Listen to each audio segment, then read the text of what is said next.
Greetings everybody, this is Abu Bakr Farooqi and you're watching this video on a very important question, and that question is whether we need a religion or revelation at all, and if we need revelation or religion, why is that?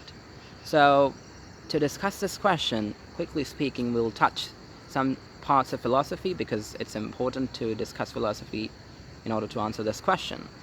The first thing that I need to talk about in this regard is that human rationality has done work on that, and that work is called moral philosophy. Moral philosophy is the domain of philosophy which discusses ethics. So moral philosophy is 3 sub-branches. The first is called matter ethics, which discusses big picture questions like, is there truth, is there justice, and if there is justice, what's that? Is there truth, what's the truth? Big picture questions.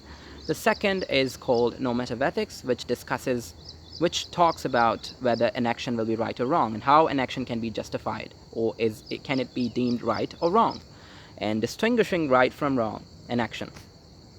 Normative ethics has 3 branches, quickly speaking. The first is called utilitarianism or consequentialism. It talks about it declares a deed good and right if it produces most happiness for the maximum number of people. Like, for example, you take a patient to hospital and doctors take that patient's organs out and use these organs to save the lives of other 6 or 7 patients. So this patient dies, but other 7 people get to live.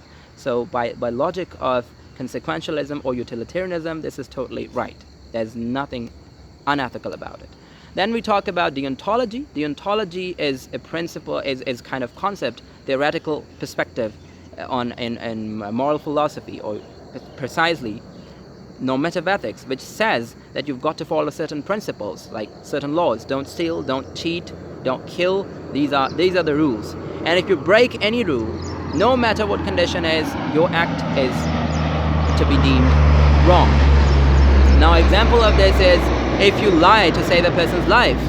Well, no matter how critical your decision to lie was in saving that person's life, but you've broken a principle, a law, and for that logic, your decision of lying would be deemed wrong in any circumstances because you've broken a law.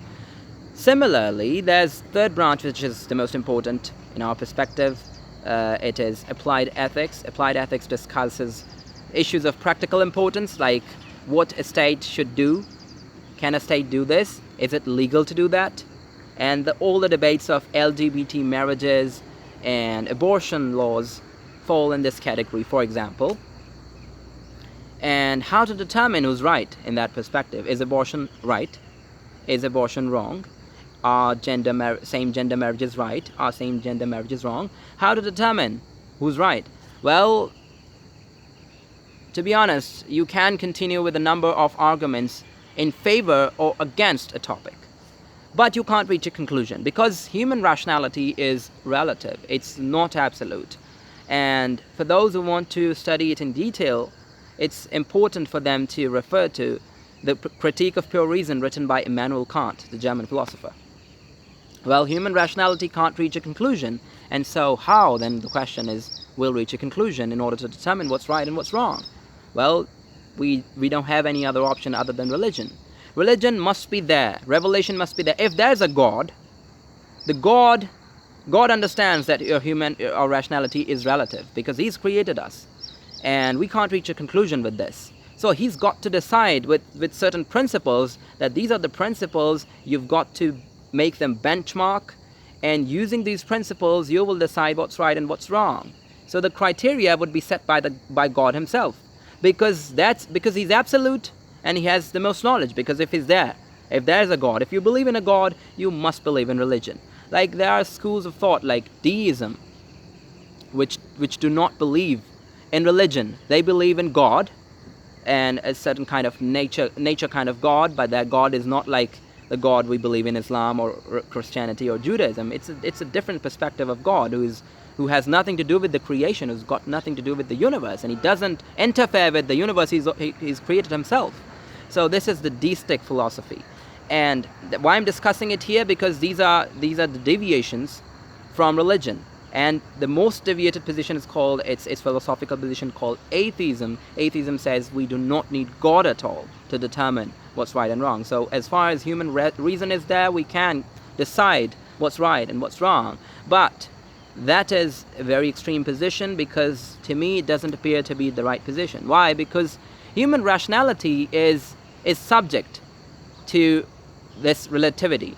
It's not absolute. So you can't say that this person has produced arguments, and in the light of these arguments this thing is right to do. Well, you can't just simply say that. You need criteria. And as far as religion is concerned, religion happens to be that criteria which decides and distinguishes the right from the wrong.